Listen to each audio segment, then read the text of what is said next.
Okay, today we're going to be talking about dimensional analysis, and I know it sounds really scary, but it's something that you already do all the time. So think of it this way. It's using known factors, and when I say factors, think of like conversions.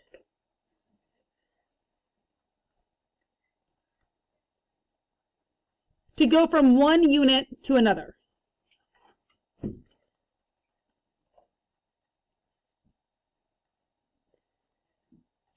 Now, these conversion factors or conversion items, they're always the same equivalencies. So they're items that you should know. So think of it this way. 1 dozen, we know this a lot, right? It equals 12. A dozen of anything equals 12. That's a conversion factor, one that we know a lot of, right? A baker's dozen is one that's also commonly used. And that equals 13. Another one that's commonly used is that, like if you're baking, 1 tablespoon equals 3 teaspoons. These are all factors that we can use to convert from one item to another. So when we're looking at dimensional analysis, it's just this stepping stone. Sometimes you can't go directly from, one thing to another. So it's a way of thinking about units and how they relate to one another. Something we do all the time already. So when we're talking about setting up dimensional analysis, it's important that you realize it's what you're given, and then you're going to finish up with whatever units you need. No matter how many steps you go through, you go from a given to your need. And then your lovely conversion factor goes there with the given on the bottom and the need on top. And it's really important to know that this is a conversion factor. No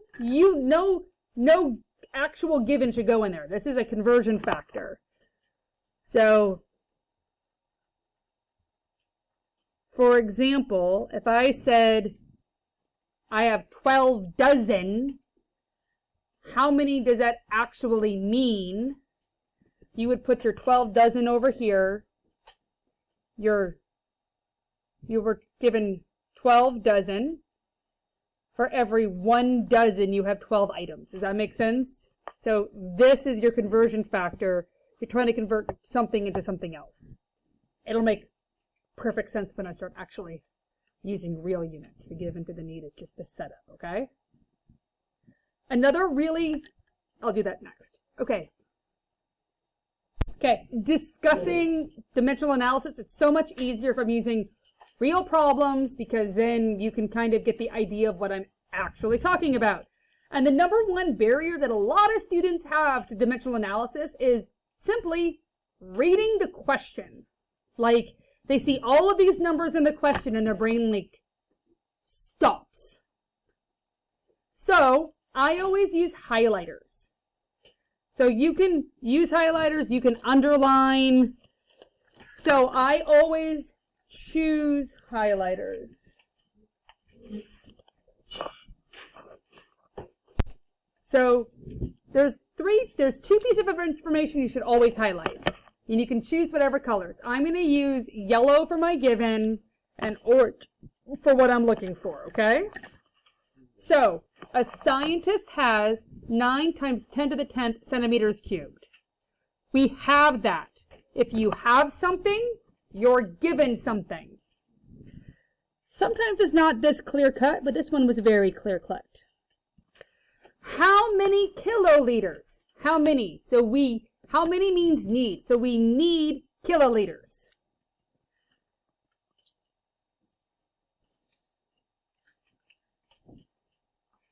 Does a scientist have?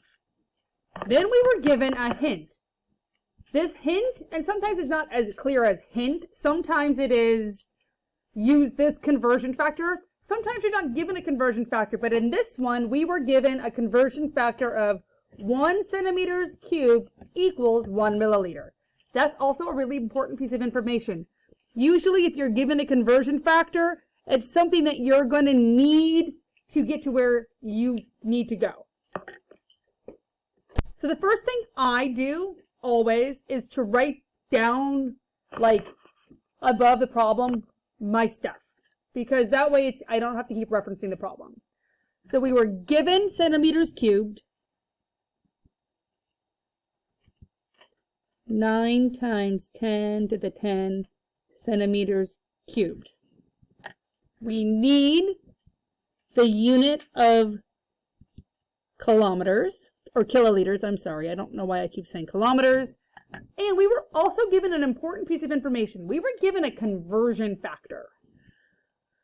So we were given 1 centimeter cubed equals 1 milliliter. And this is your conversion factor. That's one that we're going to use. Very rarely is there just like a one-step conversion. So what I like to do, or I like to think about, is my units in like a diagram or like a chart or like a road, however you want to think about it. So a lot of I do is just with units. I put my numbers in a lot of the time last. So I'm starting with centimeters cubed. And when I'm thinking about my metric system, there's really no way to go from centimeters cubed till kiloliters. Like, there's no direct conversion. But I can go from centimeters cubed to milliliters. So I'm going to put that in the next step of my chart. Then, thinking again about the metric system, everything in the metric system relates back to the base units of liter, meter, and gram. So I'm going to take my milliliters and then convert them into liters. And then I do have a conversion from liters to kiloliters. So that's going to be my next conversion. So each arrow, and that's what I need, so I'm good. So each arrow is a step in a conversion you have to make. You can either do it all at a time or you can do it step by step. I prefer step by step because it just helps set everything up neatly every time. And I'm going to show you. So I always label this as 1, 2, 3. So I'm thinking, so for my first conversion, the first thing we're going to think through is simply units. We're putting no numbers in yet, just units, so we can follow the unit trail. So we have centimeters cubed to milliliters, so I know I'm going to have to use this conversion factor. So I set it up. I put my centimeters cubed over here, and if you're setting this up, leave space so that you can go back through and put in the numbers. But the number one mistake a lot of my students make is that they put the numbers in while they're doing it and they don't get that full unit thought process. It's easier to put numbers in later and get the units laid out, because that is like the work of dimensional analysis, is all about the units, not the numbers. The numbers come secondary. So remember, this is your conversion factor. So because we're crossing out, a lot of it is like replacing units and we're converting. This is my given. So my given goes underneath here. So units of centimeters cubed have to go here. Again, remember to leave some space so that you can go through and put them in later. I'm converting into step 1, so my conversion to milliliters. So I'm going to put ml on top. And this conversion will give me mLs, so I'm going to put ml over there.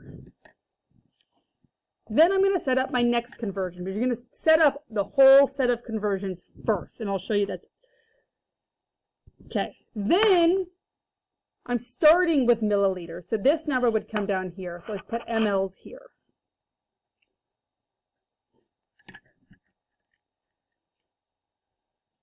I'm converting this into milliliters to liters. So because I have milliliters here and this is a conversion factors, and now I was given milliliters. Milliliters now go on bottom here so that they can cross out. And liters go ahead and go on top. And now I end up with liters over here. And now I have a third step to kiloliters. Kiloliters. And now this liter has become my given. So I put my L down here. And I set up my conversion factor. And now because these liters are now my given, I put it down here because you have to be able to cross out liters. And I put kiloliters on top. And I end with kiloliters. Then what I do next is, because you don't have any of these numbers, I just go in and put any of my knowns, which you should have, into your conversion factors. Because once you do that, it's like an easy kind of domino to do them very quickly. So for this one, milliliter to centimeters cubed, we were given that. So it's a 1:1 ratio. And I know a lot of students think, oh, I don't have to do 1:1. Yes, you do, because you will miss a unit somewhere, and it's that whole thought process of how you get there. You have to set up everything. Then we're talking about milliliters to liters, or liters to kiloliters. Okay, I'm having a brain thing today. But here's the thing. There's two ways of approaching these units. So when we look at, I'm going to pull out a sheet of paper and just show it to you real quickly. When we look at the metric system, and we look at kilo, for example, and we are told that kilo, the power of kilo, is 10 to the third. Well, that's in reference to the base unit. So it says, so this which we remember and taught basically means 1 kilo equals 10 to the third meter, liter, gram. So if you're going to do, doesn't matter which way you're doing it, but if you're doing 1 kilometer, you got to remember it's 1,000 or 10 to the third meter, liter, gram. That's what we memorize. Like in reference to meter, liter, gram, it's 1,000 times bigger, right? So you need 1,000 of these for one of those. If you want to keep 1 meter, liter, gram, you got to remember kilometers, it's 10 to the negative third kilo. So you switch the exponent. So if it's 10 to the third meter, liter, gram, it's 10 to the negative third for every 1 meter, liter, gram. If we're looking at like milli, for example, which are the two we're talking about right now, milli says for 1 milli, it's 10 to the negative third meter, liter, gram, because milli is 1,000 times smaller than meter, liter, gram. If you want to talk about how many milliliters are in a meter, liter, gram, it would be 10 to the third, because it's -3 for meter, liter, gram. It's 1/10 to the third for milli for every 1 meter, liter, gram. It doesn't matter which one you use. You memorized or you worked with these yesterday. Those might be easier for you to use, but sometimes students like to do it differently, or the problem asks for a different approach. So I'm showing you how to look at it both ways. Neither way is wrong as long as you're doing the right ratios. So as I said before, I don't care which way you're doing it. I'm going to make them in reference to liters. So we have 10 to the negative third liters for every 1 milliliter. And for every 1 kiloliter, we have 10 to the third liters. And so these are all given. So notice that I didn't put any numbers like a given number like this 9 times 10 to the 10th into these conversion factors, because the conversion factors should be the same every time. These factors don't change no matter what numbers you're given. Going from centimeters cubed to kiloliters, you would do the same process with these conversion factors no matter what number you were starting with. So we're going to put this number out here. So we have 9 times 10 to the 10. My handwriting's really big, but I left space. Then you multiply across, so it's 9 times 10 to the 10 times 1 divided by 1 gives me 9 times 10 to the 10 milliliters. Okay, now we have this, so we can take this number and put it down here because that's my new given. So now we have 9 times 10 to the 10 milliliters, and we're multiplying across, so 9 times 10 to the 10 times 10 to the negative 3 is 9 times 10 to the 7th, divided by 1 leaves me with 9 times 10 to the 7th.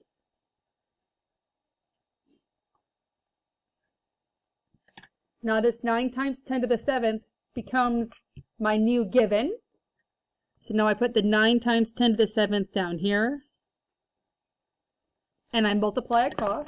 So 9 times 10 to the 7th times 1 is 9 times 10 to the 7th, divided by 10 to the 3rd is 9 times 10 to the 4th kiloliters.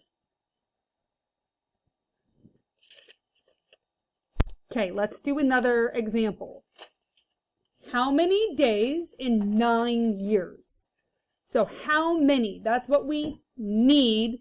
So we're looking for the unit of days. And then in 9 years, we were given years. So again, I always set up my items with a given versus need. So we were given 9 years. We need days. And once you have that and there's no conversion factor, I always, again, do my little diagram or roadmap of units so I know how many conversions I need to make. So we were given years. So that's my starting point. And we're going to, the next smallest from years actually is days. A lot of students want to use months. And unless you're looking specifically for months, do not go from years to days to months, because every month has a different number of days versus there's a known ratio of days per year. Every year has 365 days. So because there's a known easy conversion, we go from years to days, not months, because every month has a different number of days, because people be crazy. So you put, again, your given out here. We were given years, and this is a one-step conversion. So we have given years. And then we go ahead and set up our conversion factor. And remember, even if you think you know everything, set up all your units first so that you can make sure you're doing it right, because the number one mistake I have is students trying to do numbers and units at the same time, and they start second guessing where their numbers goes, where if you see it all laid out, it's easier to know exactly where the numbers goes. Years go here, years have to go down here, because they have to be able to cross out. And then I'm going to days, so days go on top, and then days go over here. Now we know, then we plug in what we know, which is in the conversion factor. There's 365 days for every 1 year. That's the known conversion. A lot of students go, what about leap years? If they say leap years, then you would have to use a leap year. But in general, we just use 365. Makes your life a lot easier. We were given 9 years. You multiply across, so 9 times 365 is 3,285 divided by 1 gives me 3,285 days. Okay, this one's one of my favorite questions because everything in this question is actually a true statistic. So if the average beat per minute is 66 beats per minute, so beats per minute is a conversion factor. It has a word per in it, like it's this many per this many. That's a conversion factor. So we start right off with a conversion factor.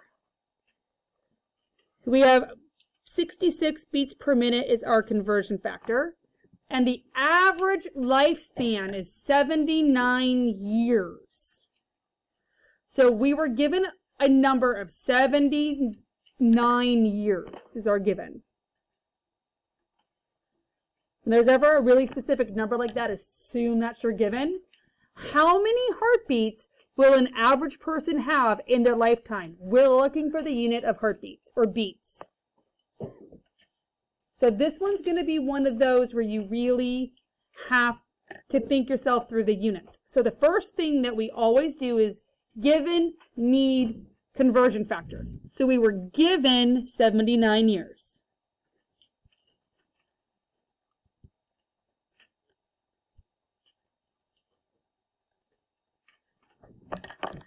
We need heartbeats or beats. I'm going to put it in quotes because I know it said heartbeats, but I'm going to show you, like, I'm matching the units. We said beats per minute and heartbeats or as a beat. Does that make sense? And we were given the conversion factor of 66 beats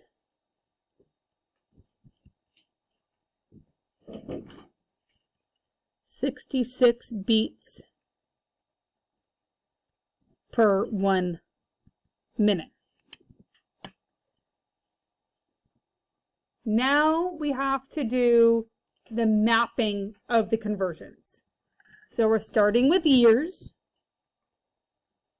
The next smallest from years is days. There's no direct conversion from minutes into days. That's like easy to memorize. So we go days to hours because it's a known conversion. Hours then can be converted into minutes. And once we have minutes, we can convert into beats.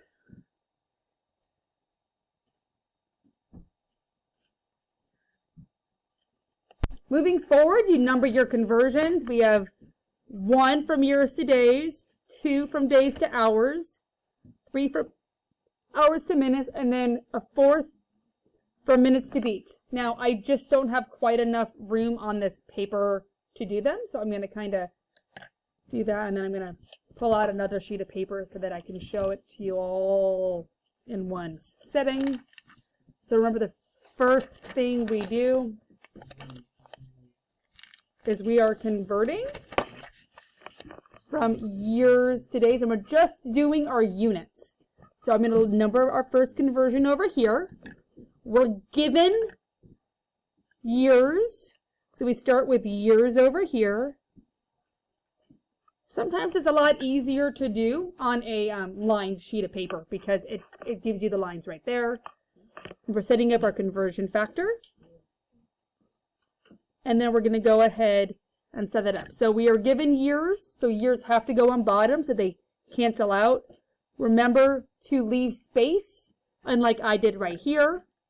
We're again looking at this, we're going from years to days, so we put days on top. And we end up with days over here. Now we're going to set up our second conversion. So you get them all set up, you can kind of domino them. And our days are now given because we found them here, so we go days down here. Don't forget to leave space. Then you can go ahead and set it up. And now you have days as a given, so days go down here. And hours go on top.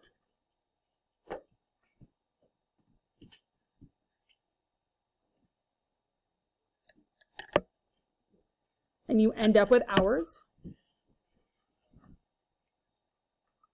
Then we do our third conversion, which is from hours to minutes. Hours is now our given.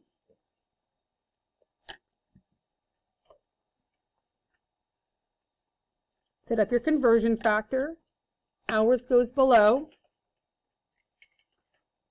We're going hours to minutes. Minutes go on top.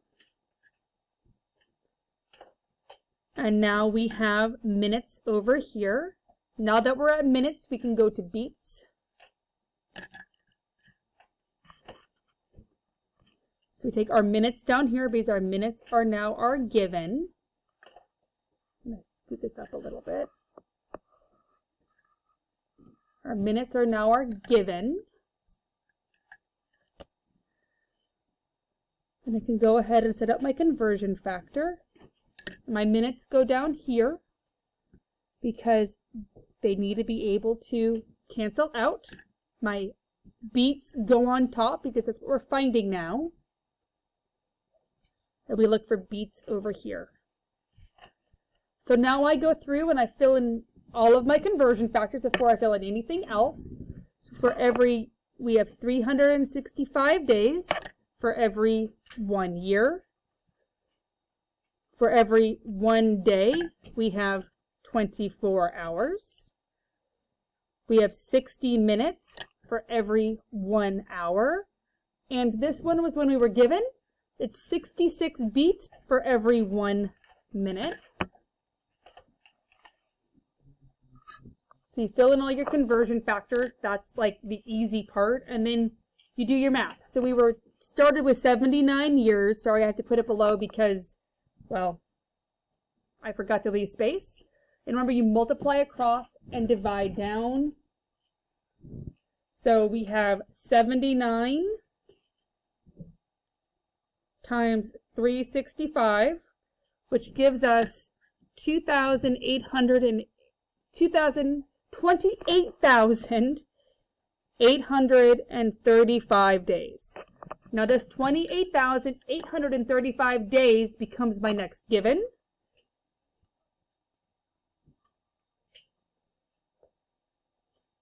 And remember, you multiply across and divide down. So 28,835 times 24 divided by 1 gives us 692,040 hours.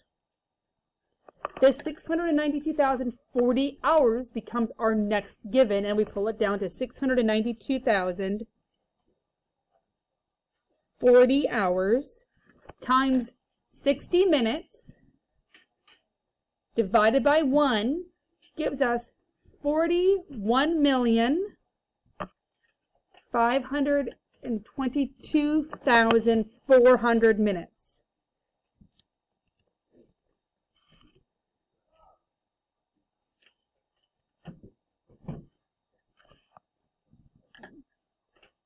This 41,522,400 minutes becomes our next given, and you multiply that by 66 divided by 1, because you always got to remember divide by 1 because it won't always be 1 in the bottom, gives you a final answer of 2.74 times 10 to the 9 beats in an average lifetime. So in an average lifetime, your heart beats over 2 billion times. Okay, for number 5, I'm going to show you the one-step method so that you can choose if you want to do the multi-step or one-step. I don't care. It will always get you either one the same answer as long as always, you set it up correctly. So Blake rode his bike for 17.95 hours last week. How many seconds did he ride? So we want seconds. We were given 17.95 hours. So, like always, you write out your given and what you need. So we were given 17.95 hours. We need seconds.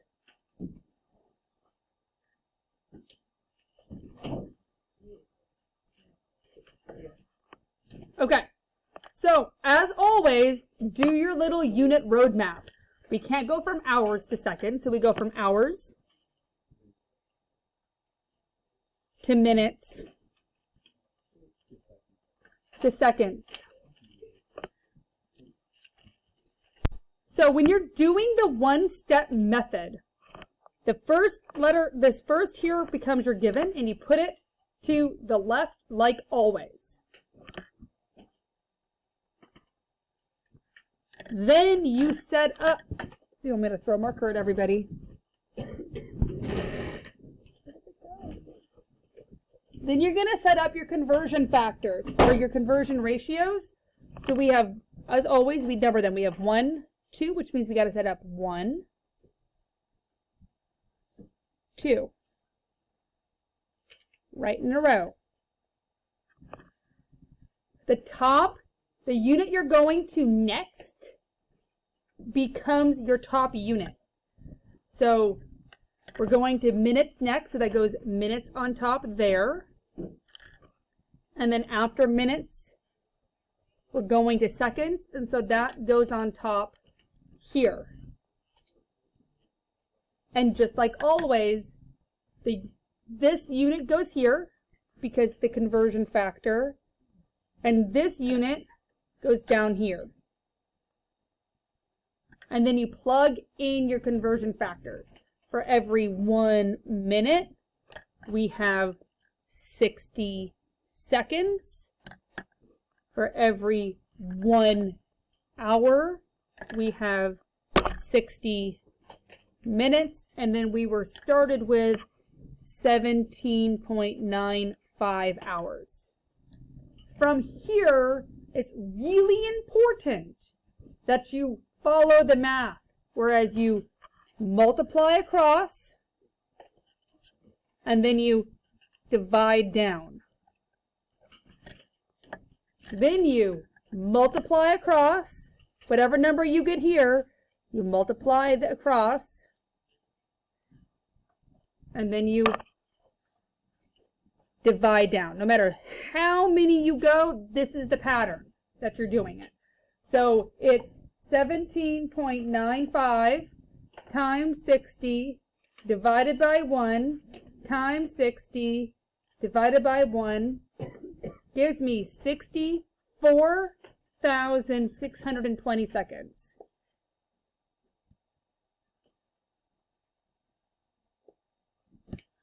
And that is my answer.